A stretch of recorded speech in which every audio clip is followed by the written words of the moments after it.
Programme खास खबर देख रहे दर्शकों का स्वागत। मैं हाँ कमलजीत सिद्धू ते तुसीं देख रहे हो द पंजाब टॉक्स। साडे मुल्क दे विच 14 दवाइयां दे उत्ते पाबंदी जिहड़ी आ वो लगा दी गई है केंद्र सरकार वल्लों।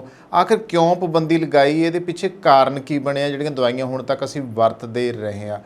तो दूसरी खबर आया नकली दुध नाल। नकली दुध कारण काला पीलिया का शिकार हो रहे ने लोग, कैंसर वर्गियां बीमारियां भी लग रही ने, ये भी हुण रिपोर्ट सामने आई है।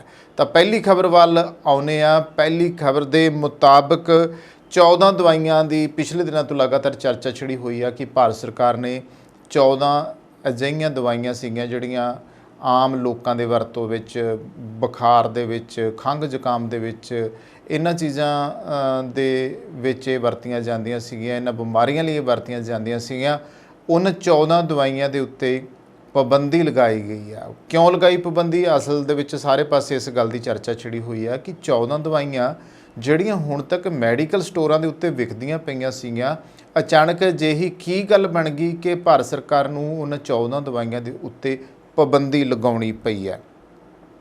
वैसे गल जे कीती जावे तो भारत सरकार समय समय ते देश 'च विकण वालियां दवाइयां दी पड़चोल करती रहिंदी आ। इस वार सरकार ने 14 तरीके दीयां दवाइयां दे फिक्सड डोज कंबीनेशन FDC दे उत्ते पाबंदी लाई है। एक एक्सपर्ट जिहड़े ने, माहर जिहड़े ने, उन्हां दी कमेटी ने देखिया कि इस नाल आम लोकां दी सेहत नूं नुकसान पहुंचदा आ। तो ये जिहड़े फिक्सड डोज कंबीनेशन है ना, ये विच 2-3 4 जिहड़े साल्ट आ वो लाए हुंदे आ। इस करके उन्हां दवाइयां दे उत्ते खास तौर ते जिहड़ी पड़चोल आ वो कीती गई आ। इस करके कि लोकां दी जिहड़ी सेहत आ उहनूं नुकसान ना हो जावे, इस करके ही सरकार ने 14 दवाइयां दे कंबीनेशन दे उत्ते पाबंदी लगाई है। मैं उन्हां दवाइयां दा जिक्र भी तुहाडे नाल करूँगा।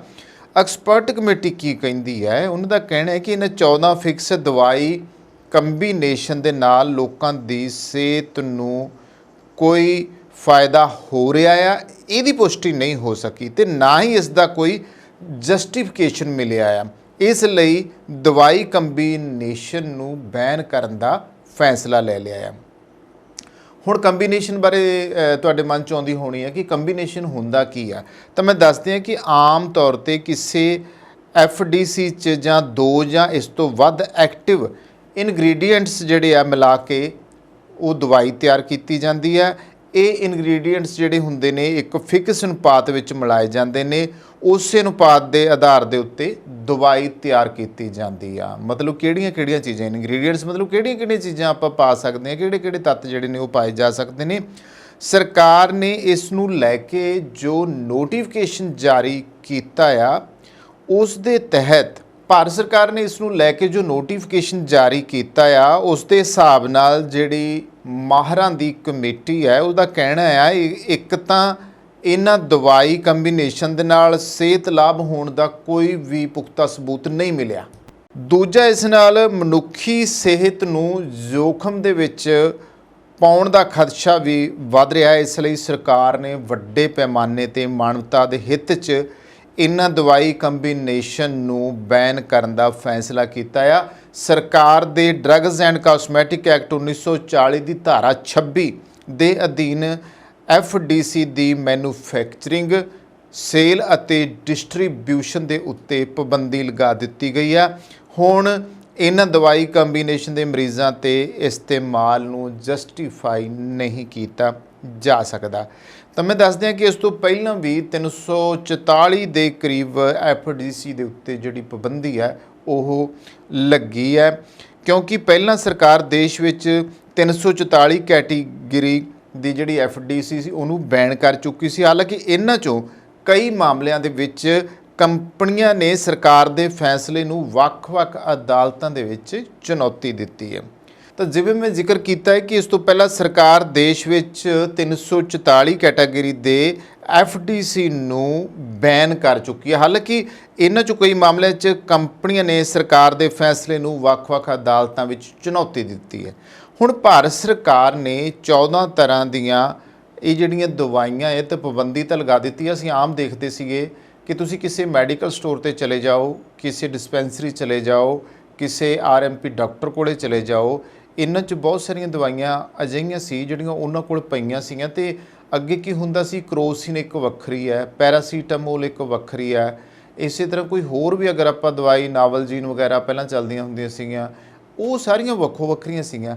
ਕੁਝ ਸਮੇਂ ਬਾਅਦ ਅਸੀਂ ਦੇਖਦੇ ਰਹੇ ਹਾਂ, ਜਿਹੜੇ ਅੱਜ ਤੋਂ 20-30 ਸਾਲ ਪਹਿਲਾਂ ਸੀ, ਫਿਰ ਹੁਣ ਇਹਨਾਂ ਸਾਲਾਂ ਵਿੱਚ ਅਸੀਂ ਦੇਖਿਆ ਕਿ ਕਈ ਦਵਾਈਆਂ ਦਾ ਉਹਨਾਂ ਨੇ ਕੰਬੀਨੇਸ਼ਨ ਕਰਤਾ, ਕੰਬਾਈਨ ਕਰ ਦਿੱਤੀਆਂ ਕਿ ਤੁਸੀਂ ਦਵਾਈ ਲੈਣ ਜਾਓ, ਉਹ ਕਹਿਣਗੇ ਜੀ ਇਹ 'ਚ ਪੈਰਾਸੀਟਾਮੋਲ ਅਤੇ ਬਰੂਫਨ ਵੀ ਇਕੱਠੀ ਹੈ ਨਾ। ਇੱਦਾਂ ਵੀ ਕੀਤਾ ਜਾਂਦਾ ਵੀ ਵਿੱਚੇ ਤੁਹਾਡਾ ਬੁਖਾਰ ਵੀ ਉਤਰ ਜੂਗਾ, ਵਿੱਚੇ ਤੁਹਾਨੂੰ ਜਿਹੜੇ ਆ ਦਰਦ ਸਰੀਰ ਦੇ ਹੁੰਦੇ ਆ ਉਹ ਵੀ ਆ ਜਾਣਗੇ। ਪਰ ਇਹ ਇੱਕ ਮੈਂ ਮਿਸਾਲ ਦੇ ਰਿਹਾ। ਉਂਝ ਜਿਹੜੀਆਂ ਦਵਾਈਆਂ 'ਤੇ ਪਾਬੰਦੀ ਲਗਾਈ ਗਈ ਹੈ ਉਹਦੇ ਵਿੱਚ ਕੁਝ ਕੰਬੀਨੇਸ਼ਨ ਸੀਗੇ, ਜਿਸ ਕਰਕੇ ਉਹ ਉਹਨਾਂ ਨੇ ਇਹ ਵੀ ਦੇਖਿਆ ਵੀ ਨਾ ਤਾਂ ਇਹਦਾ ਮਨੁੱਖ ਨੂੰ ਲਾਹਾ ਹੋ ਰਿਹਾ ਆ, ਨਾ ਕੋਈ ਇਹੋ ਜਿਹਾ ਰਿਜ਼ਲਟ ਆਇਆ, ਤਾਂ ਫਿਰ ਇਹ ਮਨੁੱਖ ਲਈ ਹਾਨੀਕਾਰਕ ਵੀ ਹੋ ਸਕਦੇ ਆ। ਇਸ ਕਰਕੇ ਇਹ ਜਿਹੜੀਆਂ 14 ਦਵਾਈਆਂ ਨੇ ਇਹਨਾਂ ਦੇ ਉੱਤੇ ਪਾਬੰਦੀ ਲਗਾਈ ਗਈ ਹੈ ਤੇ ਉਸ 'ਤੇ ਹੀ ਨੋਟੀਫਿਕੇਸ਼ਨ ਜਿਹੜਾ ਆ ਉਹ ਗੌਰਮੈਂਟ ਨੇ ਜਾਰੀ ਕੀਤਾ ਆ। ਹੁਣ ਭਾਰਤ ਵਿੱਚ ਜਿਹੜੀਆਂ 14 FDC ਦਵਾਈਆਂ 'ਤੇ ਜਿਹੜੀ ਪਾਬੰਦੀ ਲਗਾਈ ਗਈ ਹੈ, ਇਹ 'ਤੇ ਵਾਕਿਆ ਹੀ ਸਰਕਾਰ ਨੇ ਸਹੀ ਫੈਸਲਾ ਲਿਆ ਆ। ਇਹ ਦਵਾਈਆਂ ਹੁਣ ਬਾਜ਼ਾਰ 'ਚ ਤੁਹਾਨੂੰ ਮਿਲਣੀਆਂ ਨਹੀਂ। ਇਹਨਾਂ 'ਚੋਂ ਕਈ ਦਵਾਈਆਂ ਅਜਿਹੀਆਂ ਨੇ ਜੋ ਤੁਰੰਤ ਰਾਹਤ ਤਾਂ ਪਾ ਦਿੰਦੀਆਂ ਸੀ, ਪਰ ਇਹ ਲੋਕਾਂ ਨੂੰ ਨੁਕਸਾਨ ਵੀ ਪਹੁੰਚਾਉਂਦੀਆਂ ਸਨ, ਜਾਣੀ ਕਿ ਕੁਛ ਹੈ। ਹੁਣ ਉਹਨਾਂ 'ਚ ਗੱਲ ਕਰਾਂਗੇ। ਕੇਂਦਰ ਸਰਕਾਰ ਨੇ ਜੋ ਇਹ ਫੈਸਲਾ ਕੀਤਾ ਆ, ਤਾਂ ਉਹਨਾਂ ਨੂੰ ਜਿਹੜਾ ਮਾਹਰਾਂ ਕੋਲੋਂ ਪੁੱਛਿਆ ਗਿਆ, ਮਾਹਰਾਂ ਦਾ ਕਹਿਣਾ ਹੈ ਕਿ ਇਹਨਾਂ ਦਵਾਈਆਂ ਵਿੱਚ 2 ਜਾਂ 2 ਤੋਂ ਵੱਧ ਦਵਾਈਆਂ ਦਾ ਸੁਮੇਲ ਹੁੰਦਾ, ਜਿਹਦੀ ਮੈਂ ਤੁਹਾਨੂੰ ਉਦਾਹਰਨ ਦਿੱਤੀ ਸੀ, ਜਿਵੇਂ ਪੈਰਾਸੀਟਾਮੋਲ ਹੋ ਗਈ, ਬਰੂਫਨ ਹੋ ਗਈ, ਇੱਦਾਂ ਕਰਕੇ। ਕੇਂਦਰੀ ਸਿਹਤ ਮੰਤਰਾਲੇ ਨੇ ਸ਼ੁੱਕਰਵਾਰ ਨੂੰ ਇਸ ਸੰਬੰਧੀ ਨੋਟੀਫਿਕੇਸ਼ਨ ਜਾਰੀ ਕੀਤਾ ਆ। ਪਾਬੰਦੀਸ਼ੁਦਾ ਦਵਾਈਆਂ ਦੇ ਵਿੱਚ ਕਲੋਫੇਨੇਨਾਰਾਮਾਈਨ, ਮੈਲਟ, ਕੋਡੀਨ ਸਿਰਪ, ਫੁਲਕੋਡੀਨ ਅਤੇ ਪ੍ਰੋਮੇਥੇਜ਼ਿਨ, ਤੇ ਫਿਰ ਅਮੋਕਸੀਸਿਲਿਨ ਅਤੇ ਅਮੋਕਸੀਸਿਲਿਨ ਆਮ ਤੌਰ 'ਤੇ ਜਿਵੇਂ ਉਹ ਅਸੀਂ ਨਾ ਨਜ਼ਲੇ ਜ਼ੁਕਾਮ ਦੇ ਵਿੱਚ ਵਰਤਦੇ ਸੀ, ਡਾਕਟਰ ਦਿੰਦੇ ਸੀਗੇ। ਅਤੇ ਇਸੇ ਤਰ੍ਹਾਂ ਹੀ ਬਰੋਮੋਹੈਕਸਿਨ ਦੇ ਸੁਮੇਲ ਤੋਂ ਇਲਾਵਾ ਜ਼ੁਕਾਮ ਅਤੇ ਖੰਘ ਬੁਖਾਰ ਘਟਾਉਣ ਵਾਲੀਆਂ ਜਿਹੜੀਆਂ ਨੇ ਉਹਨਾਂ ਦੇ ਵਿੱਚ ਨਾਈਮੋਸੋਲਾਈਡ ਆ, ਫਿਰ ਪੈਰਾਸੀਟਾਮੋਲ ਗੋਲੀਆਂ ਵਰਗੀਆਂ ਆਮ ਲਾਗਾਂ ਦੂਰ ਕਰਨ ਵਾਲੀਆਂ ਦਵਾਈਆਂ ਸ਼ਾਮਲ ਨੇ। ਇਸ ਤੋਂ ਇਲਾਵਾ ਜਿਹੜੀ ਬਰੋਹੇਕਸਾਈਨ ਅਤੇ ਡੈਕਸੋਟ੍ਰੋਮੋਥੋਰਫਾਨ ਅਤੇ ਅਮੋਨੀਅਮ ਕਲੋਰਾਈਡ ਅਤੇ ਮੈਂਥੋਲ ਆ, ਅਤੇ ਇਹਦੇ ਵਿੱਚ ਪੈਰਾਸੀਟਾਮੋਲ ਅਤੇ ਬਰੋਕੇਸਾਈਨ ਅਤੇ ਫੈਨੀਲੈਫਰਾਈਨ ਅਤੇ ਕਲੋਰੋਫੇਨਾਨਾਰਮਾਈਨ ਅਤੇ ਗੁਆਈਫੈਨਸਿਨ ਅਤੇ ਸਲਥੂਬੂਟਾਮੋਲ ਅਤੇ ਬਰੋਕਮਸੀਨ 2 ਸੁਮੇਲ ਵਾਲੀਆਂ ਦਵਾਈਆਂ ਨੇ।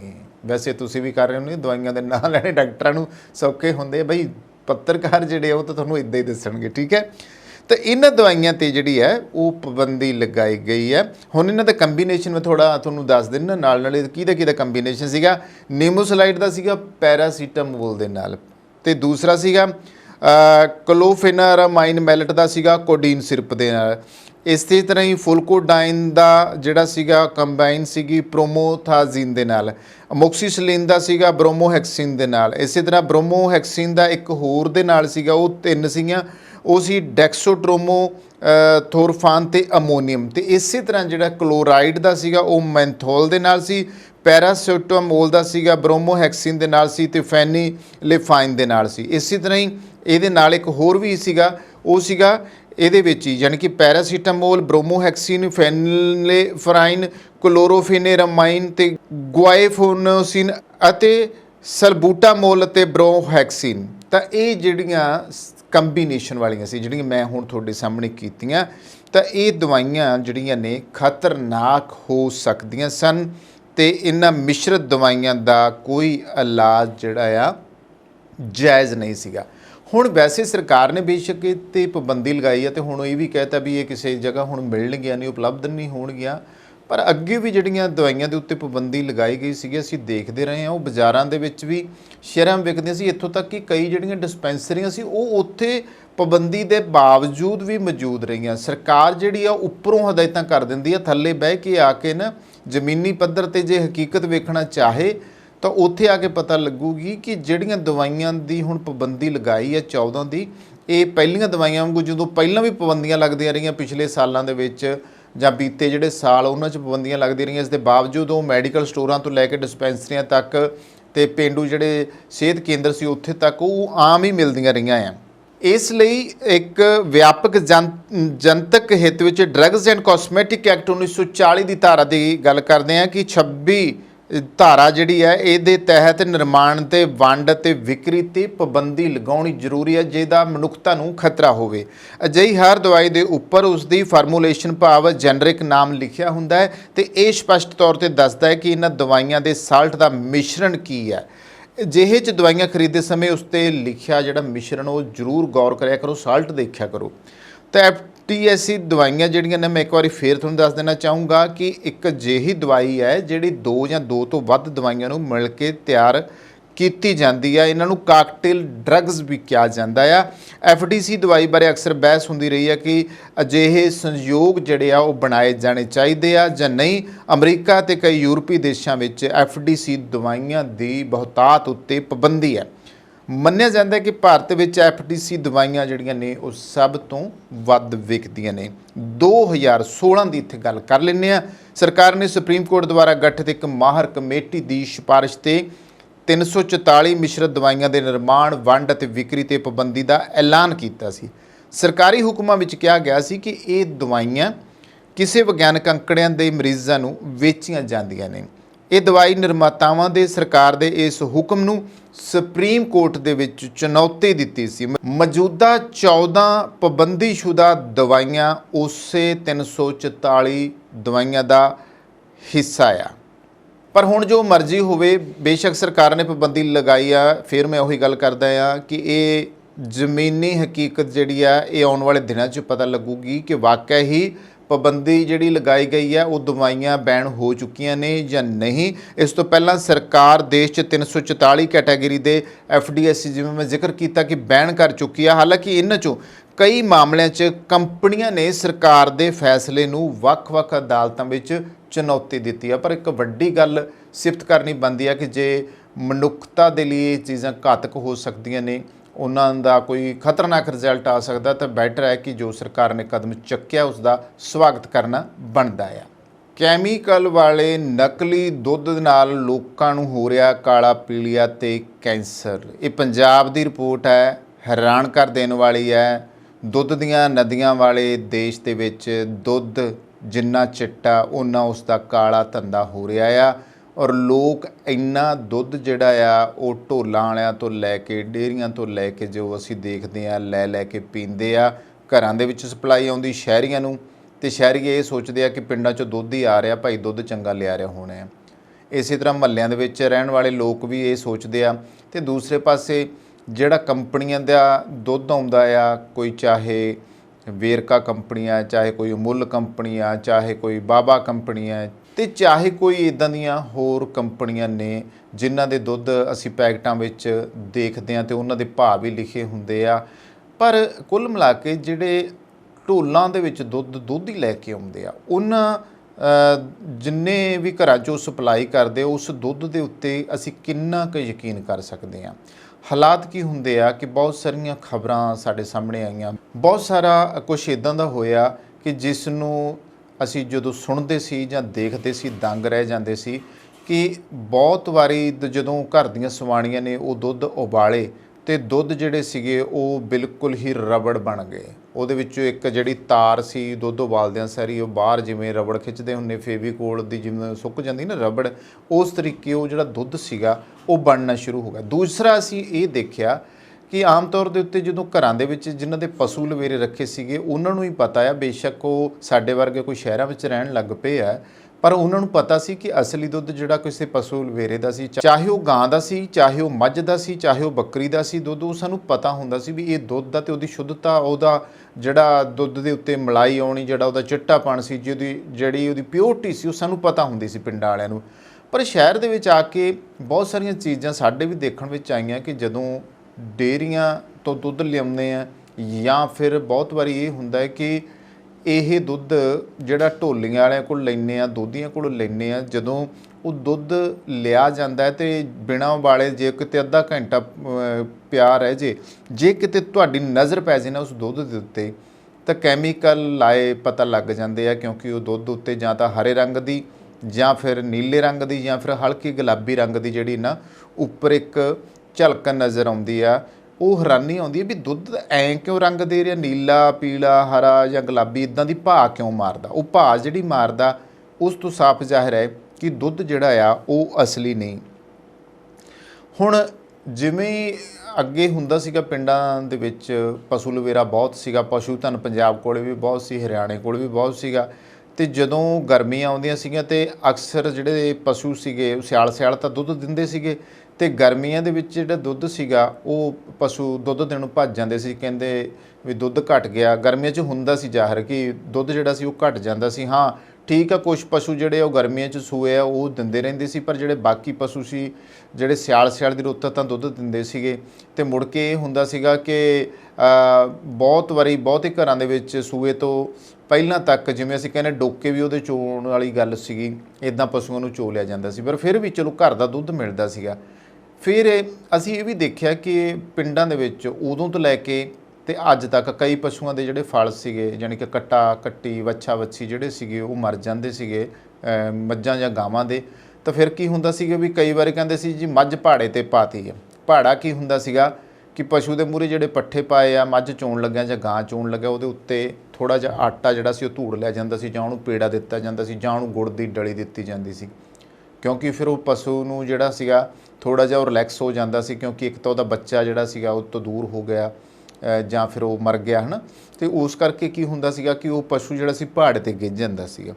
ਜਦੋਂ ਕਈਆਂ ਲੋਕਾਂ ਨੂੰ ਇਹ ਵੀ ਰਾਸ ਨਹੀਂ ਆਇਆ, ਤਾਂ ਫਿਰ ਡਾਕਟਰਾਂ ਨੇ ਇੱਕ ਨਵੀਂ ਧਿੱਤ ਫੜ ਲਈ 40 ਕੁ ਸਾਲਾਂ ਤੋਂ। ਉਹ ਇਹ ਹੋਈ ਗ੍ਰੀਨ ਰੈਵੋਲੂਸ਼ਨ ਤੋਂ ਬਾਅਦ ਕਿ ਟੀਕਾ ਲਾਉਣਾ ਸ਼ੁਰੂ ਕਰ। ਉਹ ਜਿਹੜੇ ਟੀਕੇ ਵਾਲੇ ਦੁੱਧ ਸੀਗੇ ਉਹਦਾ ਅਸਰ ਫਿਰ ਇਹ ਹੋਇਆ ਕਿ ਪਸ਼ੂਆਂ ਦੇ ਸਰੀਰ 'ਚ ਰਚ ਮਿਚ ਗਿਆ। ਉਹ ਪਸ਼ੂ ਜਿਹੜੇ ਸੀਗੇ ਅਗਲੇ ਸੂਏ ਸੂਣੋਂ ਹਟ ਗਏ। ਉਹ ਪਸ਼ੂ ਜਿਹੜੇ ਸੀਗੇ ਫਿਰ ਜਲਦੀ ਹੀ ਉਹ ਮਰ ਗਏ। ਅਤੇ ਜਦੋਂ ਹੱਡਾ ਰੋੜੀ 'ਚ ਗਏ, ਹੱਡਾ ਰੋੜੀ ਦੇ ਵਿੱਚ ਵੀ ਉਹ ਕਿਉਂਕਿ ਉਹਨਾਂ ਨੂੰ ਬਹੁਤ ਸਾਰੇ ਟੀਕੇ ਇੱਦਾਂ ਦੇ ਲਗਾਏ ਜਾਂਦੇ ਸੀ ਡਾਕਟਰਾਂ ਵੱਲੋਂ। ਕੁਛ ਤਾਂ ਦੁੱਧ ਵਾਸਤੇ, ਜਿਹੜਾ ਕਹਿੰਦੇ ਔਰਤਾਂ ਨੂੰ ਗਰਭ ਦੇ ਦੌਰਾਨ ਜਦੋਂ ਬੱਚਾ ਪੈਦਾ ਹੋਣਾ ਹੁੰਦਾ, ਜਿਹੜਾ ਟੀਕਾ ਇੰਜੈਕਸ਼ਨ ਉਦੋਂ ਲਵਾਇਆ ਜਾਂਦਾ ਸੀਗਾ, ਉਹੀ ਟੀਕਾ ਜਿਹੜਾ ਪਸ਼ੂ ਦੇ ਉੱਤੇ ਦੁੱਧ ਲਾਉਣ ਵਾਸਤੇ ਮਜਬੂਰਨ ਲਾਇਆ ਜਾਂਦਾ ਹੈ, ਜਿਹੜਾ ਕਿ ਮਨੁੱਖੀ ਸਿਹਤ ਵਾਸਤੇ ਇੰਨਾ ਘਾਤਕ ਹੈ ਕਿ ਉਹਦਾ ਅਸਰ ਜਦੋਂ ਉਹ ਪਸ਼ੂ ਮਰ ਕੇ ਹੱਡਾ ਰੋੜੀ ਤੱਕ ਵੀ ਜਾਂਦਾ। ਡਾਈਕਲੋਫੈਨਕ ਦੇ ਟੀਕੇ ਵੀ ਉਹਨਾਂ ਪਸ਼ੂਆਂ ਨੂੰ ਲਾਏ ਜਾਂਦੇ ਸੀ। ਫਿਰ ਉੱਥੇ ਜਿਹੜੀਆਂ ਕਾਂ ਸੀ, ਗਿਰਜਾਂ ਸੀਗੀਆਂ, ਜਾਂ ਫਿਰ ਮਾਸਾਹਾਰੀ ਪੰਛੀ ਸੀ, ਉਹ ਪੰਛੀਆਂ ਦੀਆਂ ਪ੍ਰਜਾਤੀਆਂ ਖਤਮ ਹੋਈਆਂ। ਗਿਰਜ ਇਸ ਕਰਕੇ ਵੀ ਖਤਮ ਹੋਈ, ਉਹਦਾ ਇੱਕ ਵੱਡਾ ਕਾਰਨ ਇਹ ਬਣਿਆ। ਫਿਲਹਾਲ ਅਸੀਂ ਵਾਪਸ ਆਉਂਦੇ ਹਾਂ ਕਿ ਜਿਹੜੇ ਹੁਣ ਦੁੱਧ ਇਸ ਦੇ ਬਾਵਜੂਦ ਵੀ ਸਾਨੂੰ ਮਿਲਦੇ ਪਏ ਆ, ਸੋਚੋ ਜਰਾ ਪਸ਼ੂ ਧਨ ਕਿੰਨਾ ਆ ਪੰਜਾਬ ਦੇ ਵਿੱਚ, ਅਤੇ ਉਸ ਪਸ਼ੂ ਧਨ ਨਾਲੋਂ ਜ਼ਿਆਦਾ ਦੁੱਧ ਪੰਜਾਬ ਦੇ ਵਿੱਚ ਜੇ ਆ ਰਿਹਾ ਆ, ਅਤੇ ਇਹਦੇ ਵਿੱਚ ਸਾਫ਼ ਜ਼ਾਹਿਰ ਹੈ ਕਿ ਇਸ ਚਿੱਟੇ ਧੰਦੇ ਦੇ ਮਗਰ ਬਹੁਤ ਸਾਰੇ ਜਿਹੜੇ ਕਾਲੇ ਕਾਰਨਾਮੇ ਕੀਤੇ ਜਾ ਰਹੇ ਆ ਇਹਨਾਂ ਦੋਧੀਆਂ ਦੇ ਬੰਨਿਓ, ਇਹੋ ਜਿਹੇ ਵਪਾਰੀਆਂ ਦੇ ਬੰਨਿਓ। ਤਾਂ ਇਹਦਾ ਜਿਹੜਾ ਲਾਭ ਆ, ਜਿਵੇਂ ਗਰਮੀਆਂ 'ਚ ਦੁੱਧ ਘਟ ਜਾਂਦਾ ਹੈ, ਅਤੇ ਵਪਾਰੀ ਜਿਹੜੇ ਨੇ ਕੈਮੀਕਲਾਂ ਦੀ ਮਦਦ ਨਾਲ ਕੁਆਂਟਲਾਂ ਦੇ ਹਿਸਾਬ ਨਾਲ ਨਕਲੀ ਦੁੱਧ ਤਿਆਰ ਕਰਨਾ ਸ਼ੁਰੂ ਕਰ ਦਿੰਦੇ ਆ। ਔਰ ਮੈਂ ਤੁਹਾਨੂੰ ਇਹ ਵੀ ਦੱਸ ਦੇਣਾ ਚਾਹੂੰਗਾ ਕਿ ਨਕਲੀ ਦੁੱਧ ਤਿਆਰ ਕਰਨ ਵਾਸਤੇ ਕੀਤਾ ਕੀ ਜਾਂਦਾ। ਖੰਡ ਲਈ ਜਾਂਦੀ ਆ, ਯੂਰੀਆ ਖਾਦ ਲਈ ਜਾਂਦੀ ਆ, ਉਹਦੇ ਵਿੱਚ ਜਿਹੜਾ ਆ ਰਿਫਾਈਨਡ ਆਇਲ ਜਿਹੜਾ ਆ ਉਹ ਪਾਇਆ ਜਾਂਦਾ ਆ, ਔਰ ਕੁਛ ਸੁੱਕਾ ਦੁੱਧ ਪਾਇਆ ਜਾਂਦਾ ਆ। ਫਿਰ ਇਹਦੇ ਵਿੱਚ ਪਾਣੀ ਪਾ ਕੇ ਇਹਨਾਂ ਸਾਰੇ ਸਮਾਨ ਦੇ ਵਿੱਚ ਫਿਰ ਉਹ 'ਚ ਮਧਾਣੀ ਜਿਹੜੀ ਉਹ ਫੇਰ ਲਈ ਜਾਂਦੀ ਆ, ਅਤੇ ਕੁਛ ਚਿਰ ਬਾਅਦ ਤੁਸੀਂ ਜੇ ਕਿਤੇ ਉਹ ਦੁੱਧ ਨੂੰ ਗਲਾਸ 'ਚ ਪਾ ਕੇ ਪੀ ਕੇ ਵੇਖੋ, ਤੁਹਾਨੂੰ ਐਂ ਲੱਗੂ ਵੀ ਇਹ ਅਸਲੀ ਦੁੱਧ ਹੀ ਆ। ਉਸੇ ਵਰਗੀ ਰੰਗਤ, ਉਬਾਲੋਗੇ ਉਵੇਂ ਮਲਾਈ ਆਊਗੀ, ਦਹੀਂ ਜਮਾਓਗੇ ਉਵੇਂ ਦਹੀਂ ਜੰਮੂਗਾ। ਅਤੇ ਮੋਟੀ ਮਲਾਈ ਦੇ ਵਾਸਤੇ ਫਿਰ ਕੀ ਕੀਤਾ ਜਾਂਦਾ ਆ, ਜਿਹੜੇ ਸ਼ਾਹੀ ਚੂਸ ਪੇਪਰ ਹੁੰਦੇ ਆ ਉਹ ਵਿੱਚ ਪਾ ਦਿੱਤੇ ਜਾਂਦੇ ਵੀ ਇਹਦੀ ਮਲਾਈ ਵੀ ਵਧੀਆ ਆਵੇ। ਇੱਥੋਂ ਤੱਕ ਨਕਲੀ ਦੁੱਧ ਜਿਹੜੇ ਆ ਉਹ ਬਣਾਏ ਜਾਂਦੇ ਆ। ਜ਼ਿਕਰਯੋਗ ਹੈ ਕਿ ਜ਼ਿਆਦਾਤਰ ਸਰਹੱਦੀ ਇਲਾਕਿਆਂ ਦੀ, ਮਾਝੇ ਦੇ ਇਲਾਕੇ ਦੀ ਇਸ ਖਬਰ ਦੇ ਹਵਾਲੇ ਨਾਲ ਪੂਰੇ ਪੰਜਾਬ ਦੀ ਵੀ ਪੜਚੋਲ ਹੋ ਰਹੀ ਹੈ ਕਿ ਸਰਹੱਦੀ ਇਲਾਕਿਆਂ 'ਚ ਵਿਕ ਰਹੇ ਨਕਲੀ ਦੁੱਧ ਦੀ ਵਰਤੋਂ ਨਾਲ ਉਹਦਾ ਅਸਰ ਹੁਣ ਕੀ ਹੋਣਾ ਸ਼ੁਰੂ ਹੋ ਗਿਆ ਕਿ ਲੋਕ ਕੈਂਸਰ, ਅੰਤੜੀਆਂ ਦੇ ਰੋਗ, ਕਾਲਾ ਪੀਲੀਆ ਅਤੇ ਕਿਡਨੀ ਦੀਆਂ ਭਿਆਨਕ ਬਿਮਾਰੀਆਂ ਦਾ ਸ਼ਿਕਾਰ ਹੋ ਰਹੇ ਆ। ਪਰ ਉਹਨਾਂ ਵਪਾਰੀਆਂ ਨੂੰ, ਬੇਸ਼ਰਮਾਂ ਨੂੰ ਕੋਈ ਸ਼ਰਮ ਨਹੀਂ ਕਿ ਅਸੀਂ ਮਨੁੱਖਤਾ ਦਾ ਕੀ ਘਾਣ ਕਰ ਰਹੇ। ਉਹਨਾਂ ਨੂੰ ਆਪਣੇ ਪੈਸੇ ਨਾਲ ਹੀ ਮਤਲਬ ਆ ਕਿ ਅਸੀਂ ਪੈਸੇ ਬਿਨਾਂ ਦੁੱਧ ਅਸਲੀ ਤੋਂ ਨਕਲੀ ਦੁੱਧ ਨਾਲ ਕਿੱਦਾਂ ਕਮਾਉਣੇ ਆ। ਬੱਚੇ ਬਿਮਾਰੀਆਂ ਦੇ ਸ਼ਿਕਾਰ ਹੋ ਰਹੇ ਆ। ਆਮ ਵੇਖਣ ਵਿੱਚ ਮਿਲਦਾ ਹੈ ਕਿ ਬੱਚਿਆਂ ਨੂੰ ਵਧਣ ਫੁੱਲਣ ਲਈ ਕੈਲਸ਼ੀਅਮ ਯੁਕਤ ਦੁੱਧ ਦਿੱਤਾ ਜਾਂਦਾ ਆ, ਤਾਂ ਜੋ ਉਹਨਾਂ ਦੇ ਸਰੀਰ ਦਾ ਬਿਹਤਰ ਵਿਕਾਸ ਹੋ ਸਕੇ। ਦੁੱਧ ਪੀਣ ਦੀਆਂ ਸਲਾਹਾਂ ਡਾਕਟਰਾਂ ਵੱਲੋਂ ਦਿੱਤੀਆਂ ਜਾਂਦੀਆਂ ਨੇ, ਪਰ ਅੱਜ ਕੱਲ੍ਹ ਬਾਜ਼ਾਰ ਵਿੱਚ ਮਿਲਾਵਟ ਵਾਲੇ ਦੁੱਧ ਦੇ ਨਾਲ ਨਕਲੀ ਦੁੱਧ ਦੇ ਮਿਲਣ ਕਾਰਨ ਬੱਚਿਆਂ ਦਾ ਭਵਿੱਖ ਖਤਰੇ ਵੱਲ ਜਾਂਦਾ ਨਜ਼ਰ ਆਉਂਦਾ ਹੈ। ਇਸ ਸੰਬੰਧੀ ਇੱਕ ਹਸਪਤਾਲ ਦੇ ਜੋ ਬੱਚਿਆਂ ਦੇ ਰੋਗਾਂ ਦੇ ਮਾਹਰ ਡਾਕਟਰ ਰਾਜਕੁਮਾਰ ਪੂਨੀਆ ਦੀ ਮੈਂ ਗੱਲ ਜ਼ਰੂਰ ਕਰਨੀ ਚਾਹੂੰਗਾ। ਉਹਨਾਂ ਨੇ ਦੱਸਿਆ ਆ ਕਿ ਕੈਮੀਕਲ ਨਾਲ ਜਿਹੜੇ ਤਿਆਰ ਕੀਤੇ ਗਏ ਨਕਲੀ ਦੁੱਧ ਦੀ ਵਰਤੋਂ ਨਾਲ ਬੱਚੇ ਕਈ ਤਰ੍ਹਾਂ ਦੀਆਂ ਬਿਮਾਰੀਆਂ ਦਾ ਸ਼ਿਕਾਰ ਹੋ ਸਕਦੇ ਆ, ਜਿਵੇਂ ਕਿ ਕਾਲਾ ਪੀਲੀਆ, ਲੀਵਰ ਵਿੱਚ ਖਰਾਬੀ, ਅੰਤੜੀਆਂ ਵਿੱਚ ਸੋਜ, ਬਦ ਹਜ਼ਮੀ, ਕਿਡਨੀਆਂ ਦਾ ਖਰਾਬ ਹੋਣਾ। ਔਰ ਇਹ ਗੱਲ ਇਕੱਲੇ ਇੱਕ ਏਰੀਏ ਦੀ ਨਹੀਂ ਹੈਗੀ, ਇਹ ਜਿਹੜੀਆਂ ਸਥਿਤੀਆਂ ਅੱਜ ਕੱਲ੍ਹ ਆਈਆਂ ਇਹ ਸਾਰੇ ਪੰਜਾਬ ਦੇ ਵਿੱਚ ਨਜ਼ਰ ਆ ਰਹੀਆਂ, ਜਿੱਥੇ ਨਕਲੀ ਦੁੱਧ ਦਾ ਕਾਰੋਬਾਰ ਹੋ ਰਿਹਾ। ਤਾਂ ਇਹ ਜਿਹੜਾ ਕਾਰੋਬਾਰ ਹੈ ਇਹ ਤੇਜ਼ੀ ਨਾਲ ਫੈਲ ਰਿਹਾ ਆ। ਸਰਹੱਦੀ ਖੇਤਰ ਜਿਹੜੇ ਆ ਮਾਝੇ ਦੇ, ਉਹਨਾਂ ਦੇ ਵਿੱਚ ਖਾਸ ਤੌਰ 'ਤੇ ਚੈਕਿੰਗ ਦਾ ਡਰ ਨਾ ਹੋਣ ਕਾਰਨ ਕੁਝ ਮੁਨਾਫਾਖੋਰ ਵਪਾਰੀ ਜਿਹੜੇ ਨੇ ਨਕਲੀ ਦੁੱਧ ਤਿਆਰ ਕਰ ਰਹੇ ਨੇ, ਤੇ ਇਸ ਦੇ ਨਾਲ ਹੀ ਉਹਨਾਂ ਦੀ ਰੋਜ਼ਾਨਾ ਚਾਂਦੀ ਹੋ ਰਹੀ ਹੈ। ਤੇ ਜੇ ਗੱਲ ਤਰਨਤਾਰਨ ਅੰਮ੍ਰਿਤਸਰ ਜ਼ਿਲ੍ਹਿਆਂ ਦੀ ਕੀਤੀ ਜਾਵੇ ਤਾਂ ਕੁਝ ਮੁਨਾਫਾਖੋਰਾਂ ਨੇ ਚਿੱਟੇ ਦੁੱਧ ਨੂੰ ਕਾਲਾ ਧੰਦਾ ਬਣਾ ਲਿਆ, ਜੋ ਦੇਸ਼ ਦੇ ਭਵਿੱਖ ਦੀ ਤਰੱਕੀ ਦੇਣ ਦੀ ਬਜਾਏ ਹੇਠਲੇ ਪੱਧਰ ਵੱਲ ਲਿਜਾਣ ਦੇ ਵਿੱਚ ਕੋਈ ਕਸਰ ਜਿਹੜੀ ਆ ਉਹ ਬਾਕੀ ਨਹੀਂ ਛੱਡ ਰਹੇ। ਸਰੀਰਕ ਵਿਕਾਸ ਵਿੱਚ ਪੈਦਾ ਹੁੰਦੀ ਰੁਕਾਵਟ, ਆਲ ਇਜ਼ ਵੈਲ ਕਲੀਨਿਕ ਦੇ ਮਾਲਕ ਡਾਈਟੀਸ਼ੀਅਨ ਪਵਨ ਚਾਵਲਾ, ਇਹ ਉਹਨਾਂ ਨਾਲ ਵੀ ਗੱਲਬਾਤ ਹੋਈ ਹੈ ਕਿ ਮਿਲਾਵਟੀ ਦੁੱਧ ਦੀ ਵਰਤੋਂ ਨਾਲ ਬੱਚਿਆਂ ਦਾ ਜਿੱਥੇ ਸਰੀਰਕ ਵਿਕਾਸ ਰੁਕ ਜਾਂਦਾ ਹੈ, ਉੱਥੇ ਹੀ ਉਹ ਦਿਮਾਗੀ ਤੌਰ ਦੇ ਉੱਤੇ ਕਮਜ਼ੋਰ ਹੋ ਜਾਂਦੇ ਨੇ। ਉਹਨਾਂ ਦੱਸਿਆ ਕਿ ਬੱਚਿਆਂ ਨੂੰ ਪੌਸ਼ਟਿਕ ਖੁਰਾਕ ਦੇ ਨਾਲ ਦੁੱਧ ਅਤੇ ਦਹੀਂ ਦੇਣਾ ਬਹੁਤ ਜ਼ਰੂਰੀ ਹੈ, ਜਿਸ ਨਾਲ ਉਹਨਾਂ ਦੀਆਂ ਹੱਡੀਆਂ 'ਚ ਮਜ਼ਬੂਤੀ ਪੈਦਾ ਹੁੰਦੀ ਹੈ। ਹੁਣ ਪਤਾ ਇਹ ਲੱਗਿਆ ਹੈ ਕਿ ਜਿਹੜੇ ਸਰਹੱਦੀ ਇਲਾਕਿਆਂ ਦੇ ਵਿੱਚ ਦੁੱਧ ਤਿਆਰ ਕਰਦੇ ਆ ਜ਼ਹਿਰ ਵਰਗਾ ਨਕਲੀ ਦੁੱਧ, ਤਾਂ ਪਿੰਡਾਂ ਰਾਹੀਂ ਜ਼ਿਆਦਾ ਮੁਨਾਫਾ ਹਾਸਲ ਕਰਨ ਦੇ ਵਿੱਚ ਜਿਹੜੇ ਲੋਕ ਆ ਉਹ ਇਸ ਧੰਦੇ ਵਿੱਚ ਜੁੜੇ ਹੋਏ ਆ। ਹੁਣ ਇਹ ਦੁੱਧ ਜਿਹੜਾ ਆ ਇਹਦੇ ਵਿੱਚ ਮਾਲਟੋਡੈਕਸ ਪਾਊਡਰ, ਇੱਕ ਹੋਰ ਤਰੀਕਾ ਵੀ ਆ ਬਣਾਉਣ ਦਾ। ਇੱਕ ਤਰੀਕਾ ਮੈਂ ਪਹਿਲਾਂ ਦੱਸਿਆ ਸੀ, ਇੱਕ ਆ ਵੀ ਤਰੀਕਾ ਆ ਕਿ ਇਹਦੇ ਵਿੱਚ ਮਾਲਟੋਡੈਕਸ ਪਾਊਡਰ ਨੂੰ ਇੱਕ ਭਾਂਡੇ ਵਿੱਚ ਪਾ ਕੇ ਉਸ ਵਿੱਚ ਪਾਣੀ ਦੀ ਮਦਦ ਨਾਲ ਘੋਲ ਤਿਆਰ ਕੀਤਾ ਜਾਂਦਾ ਆ। ਇਸ ਤੋਂ ਬਾਅਦ ਇਸ ਵਿੱਚ ਰਿਫਾਈਨਡ ਤੇਲ ਮਿਲਾਇਆ ਜਾਂਦਾ। ਇਸ ਤੋਂ ਬਾਅਦ ਇਸ ਘੋਲ ਨੂੰ ਇੱਕ ਛੋਟੀ ਮਸ਼ੀਨ ਦੀ ਮਦਦ ਨਾਲ ਚੰਗੀ ਤਰ੍ਹਾਂ ਮਿਕਸ ਕੀਤਾ ਜਾਂਦਾ। ਇਸ ਤਿਆਰ ਕੀਤੇ ਘੋਲ ਦੀ ਗ੍ਰੈਵਿਟੀ ਨੂੰ ਵਧਾਉਣ ਲਈ ਗੂੰਦ ਵਰਗੇ ਪਦਾਰਥ, ਜਿਹਨੂੰ BR ਕਹਿੰਦੇ ਆ, ਉਹਦੀ ਵਰਤੋਂ ਕੀਤੀ ਜਾਂਦੀ ਹੈ। ਇਸ ਤੋਂ ਬਾਅਦ ਇਹ ਨਕਲੀ ਦੁੱਧ ਬਿਲਕੁਲ ਅਸਲੀ ਵਾਂਗੂ ਤਿਆਰ ਹੋ ਕੇ ਲੋਕਾਂ ਤੱਕ 50 ਰੁਪਏ ਪ੍ਰਤੀ ਕਿਲੋ ਦੇ ਹਿਸਾਬ ਦੇ ਨਾਲ ਜ਼ਹਿਰ ਬਣ ਕੇ ਪੁੱਜ ਰਿਹਾ। ਤੇ ਇਸ ਨੂੰ ਤਿਆਰ ਕਰਨ ਲਈ ਕਈ ਵਾਰ ਜਿਵੇਂ ਮੈਂ ਦੱਸਿਆ ਕਿ ਯੂਰੀਆ ਖਾਦ, ਤੇਲ, ਕਾਸਟਿਕ ਸੋਡਾ ਜਾਂ ਡਿਟਰਜੈਂਟ ਪਾਊਡਰ ਜਿਹੜੇ ਨੇ ਉਹ ਵੀ ਤਿਆਰ ਕੀਤੇ ਜਾਂਦੇ ਨੇ। ਔਰ ਕਈ ਵਾਰੀ ਜਿਹੜਾ ਪਰਫਿਊਮ ਆ ਉਹ ਰਿਪੀਟ। ਫਿਰ ਮੈਂ ਇੱਥੇ ਦੱਸ ਦਿਆਂ ਕਿ ਇਸ ਤੋਂ ਇਲਾਵਾ ਇਹਨੂੰ ਤਿਆਰ ਕਰਨ ਲਈ ਕਈ ਵਾਰ ਯੂਰੀਆ, ਤੇਲ, ਕਾਸਟਿਕ ਸੋਡਾ ਅਤੇ ਸੈਂਟ, ਯਾਨੀ ਕਿ ਦੁੱਧ ਦੇ ਵਰਗੇ ਹੀ ਸੈਂਟ ਬਣਾ ਦਿੱਤੇ ਗਏ ਕਿ ਜਿਵੇਂ ਦੁੱਧ ਦੀ ਖੁਸ਼ਬੂ ਹੀ ਤੁਹਾਨੂੰ ਆਵੇ, ਉੱਦਾਂ ਦੇ ਜਿਹੜੇ ਆ ਸੈਂਟ ਉਹਦੀ ਵਰਤੋਂ ਕੀਤੀ ਜਾਂਦੀ ਆ। ਤਾਂ ਇਸ ਬਾਰੇ ਹੁਣ ਖਬਰਾਂ ਜਿਹੜੀਆਂ ਨੇ ਉਹ ਸਰਹੱਦੀ ਜ਼ਿਲ੍ਹਿਆਂ ਦੇ ਡਿਪਟੀ ਕਮਿਸ਼ਨਰ ਜਿਹੜੇ ਨੇ ਉਹਨਾਂ ਤੱਕ ਵੀ ਪੁੱਜੀਆਂ ਨੇ, ਔਰ ਉਹਨਾਂ ਦਾ ਕਹਿਣਾ ਹੈ ਕਿ ਅਸੀਂ ਆਪਣੇ ਵੱਲੋਂ ਜਿਹੜਾ ਆ ਜ਼ਰੂਰ ਇਸ ਦੇ ਉੱਤੇ ਜਿਹੜਾ ਆ ਕਾਰਵਾਈ ਕਰਾਂਗੇ। ਫਿਲਹਾਲ ਹੁਣ ਜਿਹੜਾ ਸਾਡੇ ਕੋਲ ਪਸ਼ੂ ਧਨ ਹੈ ਉਹਦੀ ਅਸੀਂ ਗੱਲ ਕਰ ਲਈਏ ਕਿ ਇਸ ਦੇਸ਼ ਦੇ ਵਿੱਚ ਇਕੱਲੇ ਪੰਜਾਬ ਦੀ ਸਥਿਤੀ ਨਹੀਂ, ਪੂਰੇ ਦੇਸ਼ ਦੀ ਜਿਹੜੀ ਸਥਿਤੀ ਆ ਉਹ ਇਸ ਮਾਮਲੇ ਵਿੱਚ ਬੜੀ ਗੰਭੀਰ ਹੋ ਚੁੱਕੀ ਹੈ ਕਿ ਆਖਰ ਜੇ ਮੰਨ ਕੇ ਚੱਲੋ ਪਸ਼ੂਆਂ ਦੀ ਗਿਣਤੀ ਕਰ ਲਈ ਜਾਵੇ ਤਾਂ ਉਸ ਹਿਸਾਬ ਨਾਲ ਜਿਹੜਾ ਦੁੱਧ ਆ ਜਿੰਨਾ ਮਿਲਣਾ ਚਾਹੀਦਾ ਆ ਉਸ ਤੋਂ ਕਈ ਗੁਣਾ ਜ਼ਿਆਦਾ ਮਿਲ ਰਿਹਾ। ਜਿੰਨਾ ਪਸ਼ੂ ਧਨ ਹੈ, ਜਿੰਨਾ ਉਹਦੇ ਦੁੱਧ ਦੀ ਇੱਕ ਲਿਮਿਟ ਸੀ, ਮੰਨ ਕੇ ਚੱਲੋ ਜੇ ਇੱਕ ਸ਼ਹਿਰ ਦੇ ਵਿੱਚੋਂ ਮੰਨ ਲਓ ਜੇ ਇੱਕ ਸ਼ਹਿਰ ਦੇ ਵਿੱਚੋਂ ਘੱਟੋ ਘੱਟ ਕੋਈ 10,000 ਲੀਟਰ ਦੁੱਧ ਜਿਹੜਾ ਆ ਉੱਥੋਂ ਇਕੱਠਾ ਕੀਤਾ ਗਿਆ ਆ ਤੇ ਉਨੇ ਤੋਂ ਉੱਤੇ ਪਸ਼ੂ ਹੀ ਨਹੀਂ ਹੈਗੇ। ਹੁਣ ਜੇ ਆਪਾਂ ਦੁੱਧ ਦੀ ਗੱਲ ਕੀਤੀ ਜਾਵੇ ਤਾਂ ਜਿਹੜਾ ਦੁੱਧ ਅੱਜ ਸਾਨੂੰ ਮਿਲਦਾ ਪਿਆ ਆ ਉਹਨਾਂ ਪਸ਼ੂ ਲਵੇਰਾ ਹੁੰਦਾ ਹੀ ਨਹੀਂਗਾ ਜਿੰਨਾ ਕਿ ਦੁੱਧ ਪੈਦਾ ਹੋ ਰਿਹਾ। ਤੇ ਜੇ ਉਹਨਾਂ ਪਸ਼ੂਆਂ ਦੇ ਹਿਸਾਬ ਨਾਲ ਲਾਇਆ ਜਾਵੇ ਤੇ ਜੇ ਇੱਕ ਪਸ਼ੂ ਦੇ ਥੱਲੇ 5 ਕਿਲੋ ਦੁੱਧ ਵੀ ਲਾਇਆ ਜਾਵੇ ਤਾਂ ਇਹ ਦੁੱਧ ਉਸ ਤੋਂ ਵੀ ਤਿੱਗਣਾ ਚੌਗਣਾ ਜਿਹੜਾ ਆ ਉਹ ਸਾਡੇ ਤੱਕ ਪੁੱਜ ਰਿਹਾ। ਔਰ ਸਭ ਤੋਂ ਵੱਡੀ ਗੱਲ ਇਹ ਹੈ ਕਿ ਜੇ ਜਿਹੜੇ ਇਹ ਦੁੱਧ ਆ, ਜੇ ਕਦੇ ਘਰ ਦੀਆਂ ਸਵਾਣੀਆਂ ਜਿਨ੍ਹਾਂ ਨੂੰ ਮਾੜਾ ਮੋਟਾ ਪਤਾ ਲੱਗਦਾ, ਜਿਵੇਂ ਦੁੱਧ ਖਰਾਬ ਹੋ ਗਿਆ, ਪਾਟ ਗਿਆ, ਫੁੱਟ ਜੰਮ ਗਏ ਜਾਂ ਫਿਰ ਨੀਲੀ ਪੀਲੀ ਭਾਅ ਮਾਰਨੀ ਸ਼ੁਰੂ ਕਰਤੀ, ਜੇ ਉਹ ਕਦੇ ਉਹ ਲਾਮਾ ਦਿੰਦੀਆਂ ਤੇ ਉਹ ਕਹਿ ਦਿੰਦੇ ਆ ਨਹੀਂ ਜੀ ਇਹ ਤਾਂ ਦੁੱਧ ਅਸਲੀ ਸੀਗਾ ਜੀ, ਸਾਡਾ ਪਿਓਰ ਹੁੰਦਾ ਜੀ।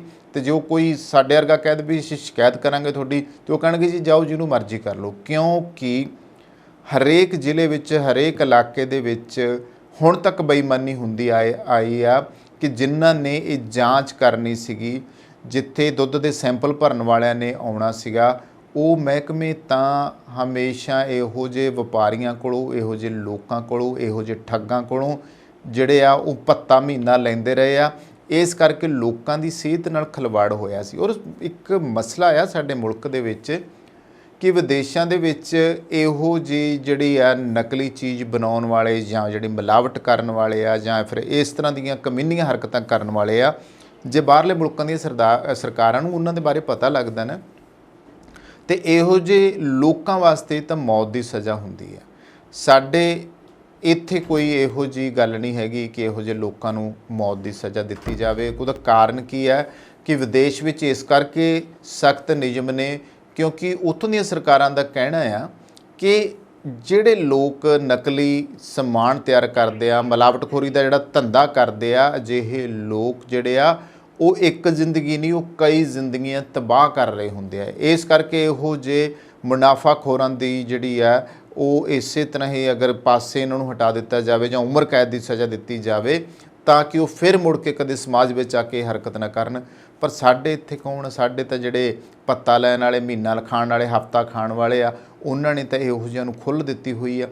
ਤਾਂ ਕਰਕੇ ਅੱਜ ਦੇ ਪੰਜਾਬ ਦੇ ਵਿੱਚ ਜੇ ਦੇਖਿਆ ਜਾਵੇ ਤਾਂ ਜਿਹੜੇ ਬਹੁਤੇ ਲੋਕ ਆ ਉਹ ਕਾਲੇ ਪੀਲੀਏ ਦੀ ਵਜ੍ਹਾ ਕਰਕੇ, ਅੰਤੜੀਆਂ ਦੇ ਰੋਗਾਂ ਕਰਕੇ, ਪੇਟ ਦੇ ਕਈ ਤਰ੍ਹਾਂ ਦੇ ਰੋਗਾਂ ਦੇ, ਕਿਡਨੀ ਦੇ ਕਈ ਤਰ੍ਹਾਂ ਦੇ ਰੋਗ ਆ, ਕੈਂਸਰ ਦੇ ਕਈ ਤਰ੍ਹਾਂ ਦੇ ਰੋਗ ਆ।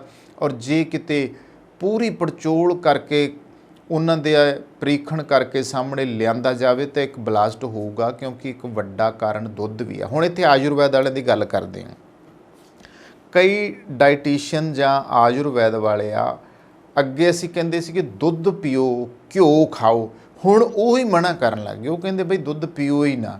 ਉਹ ਤਾਂ ਹੁਣ ਇਹ ਕਹਿਣ ਲੱਗ ਗਏ ਆ ਕਿ ਜਿਵੇਂ ਆਯੁਰਵੈਦ ਵਿੱਚ ਇਹ ਕਹਿੰਦੇ ਆ ਵੀ ਚਿੱਟੀਆਂ ਚੀਜ਼ਾਂ ਜਿਹੜੀਆਂ ਘਰਾਂ ਚੋਂ ਬਾਹਰ ਕੱਢ ਦਿਓ। ਕਿਹੜੀਆਂ ਕਿਹੜੀਆਂ? ਨੰਬਰ 1 ਚਿੱਟਾ ਦੁੱਧ, ਨੰਬਰ 2 ਇਸੇ ਦੁੱਧ ਤੋਂ ਬਣੇ ਹੋਏ ਸਾਰੇ ਪ੍ਰੋਡਕਟ ਜਿਹੜੇ ਆ ਉਹ ਤਾਂ ਆਉਣਗੇ। ਨੰਬਰ 2 ਦੇ ਉੱਤੇ ਜਿਹੜਾ ਚਿੱਟਾ ਲੂਣ ਆ, ਨੰਬਰ 3 ਦੇ ਉੱਤੇ ਮੈਦਾ ਆ, ਤੇ ਨੰਬਰ 4 ਦੇ ਉੱਤੇ ਚਿੱਟੀ ਖੰਡ ਆ। ਇਹ 4 ਚੀਜ਼ਾਂ ਚੱਕ ਦਿਓ।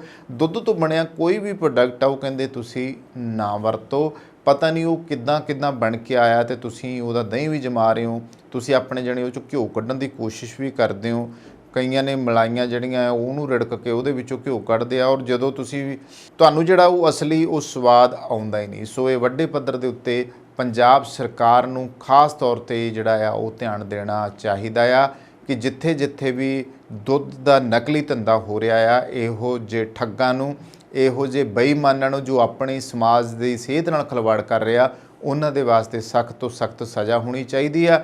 ਔਰ ਉਹਨਾਂ ਨੂੰ ਹੋ ਸਕੇ ਤਾਂ ਜ਼ਰੂਰ ਉਮਰ ਕੈਦ ਦੀ ਸਜ਼ਾ ਹੋਣੀ ਚਾਹੀਦੀ ਹੈ, ਤਾਂ ਕਿ ਉਹਨਾਂ ਦੇ ਹੋਸ਼ ਟਿਕਾਣੇ ਆ ਜਾਣ ਕਿ ਉਹ ਇੱਕ ਨਹੀਂ, ਉਹ ਸਮਾਜ ਦੇ ਕਿੰਨੇ ਲੋਕਾਂ ਦਾ ਜਿਹੜਾ ਆ ਉਹ ਜਿਹਨੂੰ ਅਸੀਂ ਕਹਿ ਸਕਦੇ ਹਾਂ ਕਿ ਧੀਮਾ ਕਤਲ ਜਿਹੜਾ ਆ ਉਹ ਕਰ ਰਹੇ ਆ, ਸਲੋ ਪੋਇਜ਼ਨਿੰਗ ਜਿਹੜੀ ਆ ਉਹ ਦੇ ਰਹੇ ਆ, ਅਤੇ ਲੋਕ ਸਮਾਜ ਦੇ ਹੌਲੀ ਹੌਲੀ ਮਰ ਰਹੇ ਆ, ਖੁਰ ਰਹੇ ਆ, ਕਿਉਂਕਿ ਬਿਮਾਰੀਆਂ ਲੱਗ ਰਹੀਆਂ।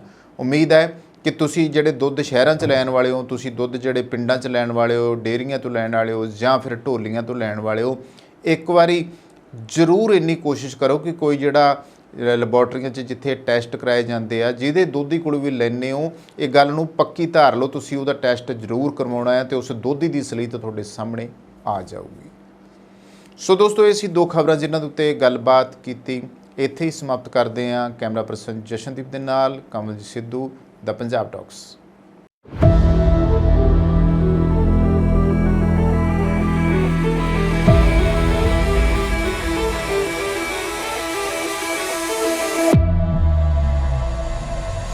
ਕੀ ਤੁਸੀਂ ਆਪਣੇ ਕਾਰੋਬਾਰ ਵਿੱਚ ਟਰਾਂਸਪੋਰਟੇਸ਼ਨ ਲਈ ਇੱਕ ਭਰੋਸੇਯੋਗ ਸਾਥੀ ਦੀ ਭਾਲ ਕਰ ਰਹੇ ਹੋ ਤਾਂ ਤੁਹਾਨੂੰ ਲੋੜ ਹੈ ਮਹਿਤੋਜ ਗਰੁੱਪ ਲਿਮਟਿਡ ਦੀ, ਜੋ ਕਿ ਹਨ ਭਰੋਸੇਮੰਦ, ਕੁਸ਼ਲ ਤੇ ਕਿਫਾਇਤੀ। ਸਾਡੇ ਮਾਹਿਰਾਂ ਦੀ ਟੀਮ ਯਕੀਨੀ ਬਣਾਉਂਦੀ ਹੈ ਕਿ ਤੁਹਾਡੇ ਸਾਮਾਨ ਨੂੰ ਸਮੇਂ ਸਿਰ ਆਪਣੀ ਮੰਜ਼ਿਲ ਤੇ ਪਹੁੰਚਾਇਆ ਜਾ ਸਕੇ। ਸਾਡੇ ਉન્નਤ ਟਰੈਕਿੰਗ ਸਿਸਟਮ ਨਾਲ ਤੁਸੀਂ ਆਪਣੀਆਂ ਕੀਮਤੀ ਚੀਜ਼ਾਂ ਨੂੰ ਟਰੈਕ ਵੀ ਕਰ ਸਕਦੇ ਹੋ। ਵੇਅਰਹਾਊਸਿੰਗ ਤੇ ਡਿਸਟ੍ਰੀਬਿਊਸ਼ਨ ਤੋਂ ਲੈ ਕੇ ਡਿਲੀਵਰੀ ਤੱਕ ਸਾਡੇ ਕੋਲ ਤੁਹਾਡੀਆਂ ਸਾਰੀਆਂ ਆਵਾਜਾਈ ਲੋੜਾਂ ਨੂੰ ਸੰਭਾਲਣ ਲਈ ਤਜਰਬਾ ਤੇ ਬੁਨਿਆਦੀ ਢਾਂਚਾ ਹੈ। We are a safety-first company with a strong commitment to drivers' well-being. Based in Winnipeg's Centreport district, Matage is a great place to begin your career and take it to new heights. So my name's Rick. I've been working here for several years now. Mostly what we do inside the shop is we do lots of safeties, lots of repairs, brake jobs, and lots of warranty work on freight liners. We do lots of servicing inside the shop, trucks, trailers, lots of lighting problems and stuff like that. Logistics ਨੂੰ ਆਪਣੇ ਕਾਰੋਬਾਰ ਨੂੰ ਰੋਕਣ ਨਾ ਦਿਓ। ਸਾਨੂੰ ਭਾਰੀ lifting ਨੂੰ ਸੰਭਾਲਣ ਦਿਓ ਤਾਂ ਜੋ ਤੁਸੀਂ ਧਿਆਨ ਕੇਂਦਰਿਤ ਕਰ ਸਕੋ ਆਪਣੇ ਕਾਰੋਬਾਰ ਤੇ। ਮਹਿਤੋਜ ਗਰੁੱਪ ਲਿਮਟਿਡ ਨੂੰ ਬਣਾਓ ਆਪਣਾ ਮਦਦਗਾਰ ਤਾਂ ਜੋ ਤੁਸੀਂ ਨਿਸ਼ਚਿਤ ਹੋ ਕੇ ਸੰਭਾਲ ਸਕੋ ਆਪਣਾ ਕਾਰੋਬਾਰ। ਸਕਰੀਨ ਤੇ ਦਿੱਤੇ ਨੰਬਰਾਂ ਉੱਤੇ ਅੱਜ ਹੀ ਸੰਪਰਕ ਕਰੋ।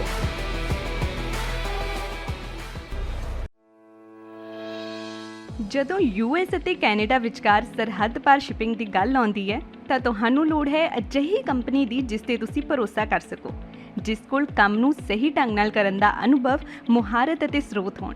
ਤੁਹਾਨੂੰ ਲੋੜ ਹੈ ਫੋਰਟਰੈਕਸ ਦੀ। ਉੱਤਰੀ ਅਮਰੀਕਾ ਵਿੱਚ ਪ੍ਰਮੁੱਖ ਕ੍ਰਾਸ ਬਾਰਡਰ ਟਰੱਕਿੰਗ ਲਈ ਸਭ ਤੋਂ ਭਰੋਸੇਮੰਦ ਅਤੇ ਤਜਰਬੇਦਾਰ ਕੰਪਨੀ। ਸਤਿ ਸ਼੍ਰੀ ਅਕਾਲ ਜੀ, ਵੈਲਕਮ ਟੂ ਫੋਰਟਰੈਕਸ, ਤੁਹਾਡੀ ਆਪਣੀ ਨਾਰਥ ਅਮਰੀਕਾ ਵਾਈਡ ਕੰਪਨੀ। ਫੋਰਟਰੈਕਸ ਤੁਹਾਨੂੰ ਪ੍ਰੋਵਾਈਡ ਕਰਦੀ ਹੈ ਕੈਨੇਡਾ ਵਾਈਡ ਅਤੇ ਕ੍ਰਾਸ ਬਾਰਡਰ ਟਰਾਂਸਪੋਰਟ ਸਰਵਿਸਿਜ਼, ਜਿੱਥੇ ਕਿ ਡੈਡੀਕੇਟਿਡ ਰਨਸ ਕੈਲੀਫੋਰਨੀਆ ਤੇ ਟੈਕਸਸ ਦੇ ਨਾਲ ਕੈਨੇਡਾ ਵਾਈਡ ਫਲੈਕਸੀਬਲ ਵਰਕ ਵੀ ਪ੍ਰੋਵਾਈਡ ਕੀਤਾ ਜਾਂਦਾ ਹੈ। ਸਾਡੀ ਡਿਸਪੈਚ ਟੀਮ ਕੰਜ਼ਿਊਮਰ ਅਤੇ ਕਸਟਮਰ ਦੋਨਾਂ ਲਈ ਹੀ 24 ਆਵਰ ਕੰਮ ਕਰਦੀ ਹੈ ਅਤੇ ਇਸੇ ਦੇ ਨਾਲ ਹੀ 24 ਆਵਰ ਰੋਡ ਸਾਈਡ ਅਸਿਸਟੈਂਸ ਸਾਡੇ ਡਰਾਈਵਰ ਵੀਰਾਂ ਵਾਸਤੇ ਉਪਲਬਧ ਕੀਤੀ ਜਾਂਦੀ ਹੈ, ਜਿੱਥੇ ਕਿ ਯਾਰਡ ਦੇ ਵਿੱਚ ਹੀ ਤੁਹਾਨੂੰ ਸਕੇਲ, ਕ੍ਰਾਸ ਟਾਕ ਅਤੇ ਫਿਊਲ ਸਟੇਸ਼ਨ ਦੀਆਂ ਸਰਵਿਸਿਜ਼ ਪ੍ਰੋਵਾਈਡ ਕੀਤੀਆਂ ਜਾਂਦੀਆਂ ਹਨ। ਤੁਹਾਡਾ ਸਮਾਨ, ਪਿਆਰ ਤੇ ਵਿਸ਼ਵਾਸ ਕਿੰਨਾ ਜ਼ਿਆਦਾ ਕੀਮਤੀ ਹੈ, ਇਸ ਗੱਲ ਨੂੰ ਫੋਰਟਰੈਕਸ ਚੰਗੀ ਤਰ੍ਹਾਂ ਸਮਝਦਾ ਹੈ ਅਤੇ ਅਸੀਂ ਇਸ ਨੂੰ ਬਹੁਤ ਸਾਵਧਾਨੀ ਤੇ ਧਿਆਨ ਨਾਲ ਤੁਹਾਡੇ ਆਪਣਿਆਂ ਤੱਕ ਪਹੁੰਚਾਉਂਦੇ ਹਾਂ। ਸਾਡੀ ਆਧੁਨਿਕ ਟਰੈਕਿੰਗ ਟੈਕਨੋਲੋਜੀ ਦੀ ਮਦਦ ਨਾਲ ਤੁਸੀਂ ਆਪਣੀ ਸ਼ਿਪਮੈਂਟ ਨੂੰ ਟਰੈਕ ਕਰ ਸਕਦੇ ਹੋ। ਇਸ ਲਈ ਭਾਵੇਂ ਮੰਜ਼ਿਲ ਕਿੰਨੀ ਹੀ ਦੂਰ ਕਿਉਂ ਨਾ ਹੋਏ, ਫੋਰਟਰੈਕਸ ਤੁਹਾਡਾ ਪਿਆਰ ਤੁਹਾਡੇ ਆਪਣਿਆਂ ਤੱਕ ਪਹੁੰਚਾਉਣ ਲਈ ਹੈ ਹਮੇਸ਼ਾ ਤਿਆਰ। ਅੱਜ ਹੀ ਸਾਡੀ ਡਰਾਈਵਰਾਂ, ਵੇਅਰਹਾਊਸਾਂ ਅਤੇ ਲੌਜਿਸਟਿਕ ਮਾਹਿਰਾਂ ਦੇ ਵਿਆਪਕ ਨੈਟਵਰਕ ਨਾਲ ਜੁੜੋ ਤੇ ਆਪਣੇ ਕਾਰੋਬਾਰ ਨੂੰ ਉਚੇਰੇ ਪੱਧਰ ਤੇ ਲੈ ਜਾਓ। ਫੋਰਟਰੈਕਸ ਤੁਹਾਡਾ ਭਰੋਸਾ ਹਮੇਸ਼ਾ ਬਰਕਰਾਰ ਰੱਖਦੀ ਆਈ ਹੈ ਤੇ ਹਮੇਸ਼ਾ ਰੱਖੇਗੀ। ਹੋਰ ਜਾਣਨ ਲਈ ਅੱਜ ਹੀ ਸਾਡੇ ਨਾਲ ਸੰਪਰਕ ਕਰੋ।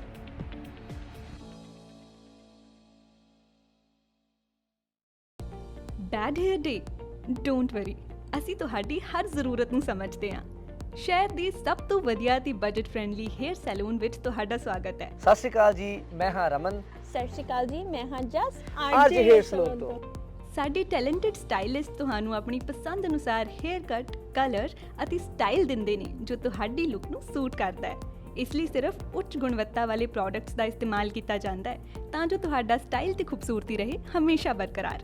ਆਰਜੇ ਹੇਅਰ ਸਲੂਨ ਤੁਹਾਨੂੰ ਪ੍ਰੋਵਾਈਡ ਕਰਦਾ ਹੈ hair smoothing, keratin hair smoothing, keratin treatments, hair cut, hair spas, colour corrections, root retouch, highlights, balayage. ਇਸੇ ਦੇ ਨਾਲ ਮੈਨਸ ਸੈਕਸ਼ਨ ਦੇ ਵਿੱਚ ਅਸੀਂ ਪ੍ਰੋਵਾਈਡ ਕਰਦੇ ਹਾਂ haircuts, fades, shave, beard trims and specially beard trims with scissor. ਸਾਡੇ ਕੋਲੇ ਸਾਰਾ ਸਟਾਫ ਬਹੁਤ ਹੀ ਕੁਆਲੀਫਾਈਡ ਹੈ। ਸਾਰੀ services, waxing, keratin, smoothening, highlights, everything we provide hair.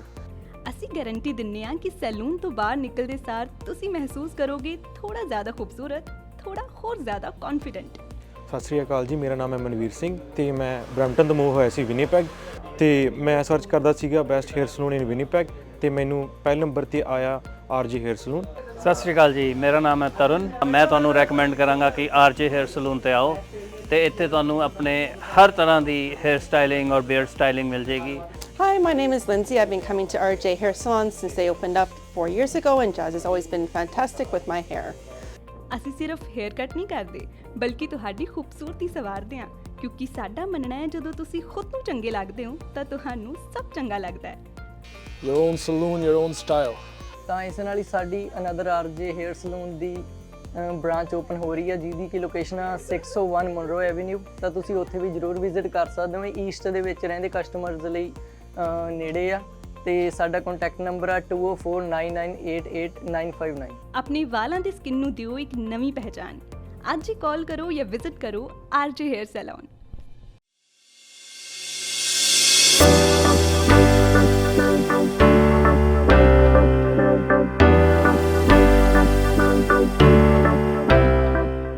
ਕੀ ਤੁਸੀਂ ਆਪਣੇ ਕਾਰੋਬਾਰ ਵਿੱਚ ਟਰਾਂਸਪੋਰਟੇਸ਼ਨ ਲਈ ਇੱਕ ਭਰੋਸੇਯੋਗ ਸਾਥੀ ਦੀ ਭਾਲ ਕਰ ਰਹੇ ਹੋ ਤਾਂ ਤੁਹਾਨੂੰ ਲੋੜ ਹੈ ਮਹਿਤੋਜ ਗਰੁੱਪ ਲਿਮਟਿਡ ਦੀ, ਜੋ ਕਿ ਹਨ ਭਰੋਸੇਮੰਦ, ਕੁਸ਼ਲ ਤੇ ਕਿਫਾਇਤੀ। ਸਾਡੇ ਮਾਹਿਰਾਂ ਦੀ ਟੀਮ ਯਕੀਨੀ ਬਣਾਉਂਦੀ ਹੈ ਕਿ ਤੁਹਾਡੇ ਸਾਮਾਨ ਨੂੰ ਸਮੇਂ ਸਿਰ ਆਪਣੀ ਮੰਜ਼ਿਲ ਤੇ ਪਹੁੰਚਾਇਆ ਜਾ ਸਕੇ।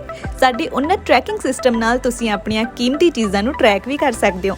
We are a safety-first company with a strong commitment to drivers' well-being. Based in Winnipeg Centreport District, Matage is a great place to begin your career and take it to new heights. So my name's Rick. I've been working here for several years now. Mostly what we do inside the shop is we do lots of safeties, lots of repairs, brake jobs, and lots of warranty work on the Freightliners. We do lots of servicing inside the shop, trucks, trailers, lots of lighting problems and stuff like that. It's a good company to work for. Warehousing ਤੇ distribution ਤੋਂ ਲੈ ਕੇ delivery ਤੱਕ ਸਾਡੇ ਕੋਲ ਤੁਹਾਡੀਆਂ ਸਾਰੀਆਂ ਆਵਾਜਾਈ ਲੋੜਾਂ ਨੂੰ ਸੰਭਾਲਣ ਲਈ ਤਜਰਬਾ ਤੇ ਬੁਨਿਆਦੀ ਢਾਂਚਾ ਹੈ। ਲੌਜਿਸਟਿਕਸ ਨੂੰ ਆਪਣੇ ਕਾਰੋਬਾਰ ਨੂੰ ਰੋਕਣ ਨਾ ਦਿਓ। ਸਾਨੂੰ ਭਾਰੀ ਲਿਫਟਿੰਗ ਨੂੰ ਸੰਭਾਲਣ ਦਿਓ ਤਾਂ ਜੋ ਤੁਸੀਂ ਧਿਆਨ ਕੇਂਦਰਿਤ ਕਰ ਸਕੋ ਆਪਣੇ ਕਾਰੋਬਾਰ ਤੇ। ਮਹਿਤੋਜ ਗਰੁੱਪ ਲਿਮਟਿਡ ਨੂੰ ਬਣਾਓ ਆਪਣਾ ਮਦਦਗਾਰ ਤਾਂ ਜੋ ਤੁਸੀਂ ਨਿਸ਼ਚਿਤ ਹੋ ਕੇ ਸੰਭਾਲ ਸਕੋ ਆਪਣਾ ਕਾਰੋਬਾਰ। ਸਕਰੀਨ ਤੇ ਦਿੱਤੇ ਨੰਬਰਾਂ ਉੱਤੇ ਅੱਜ ਹੀ ਸੰਪਰਕ ਕਰੋ।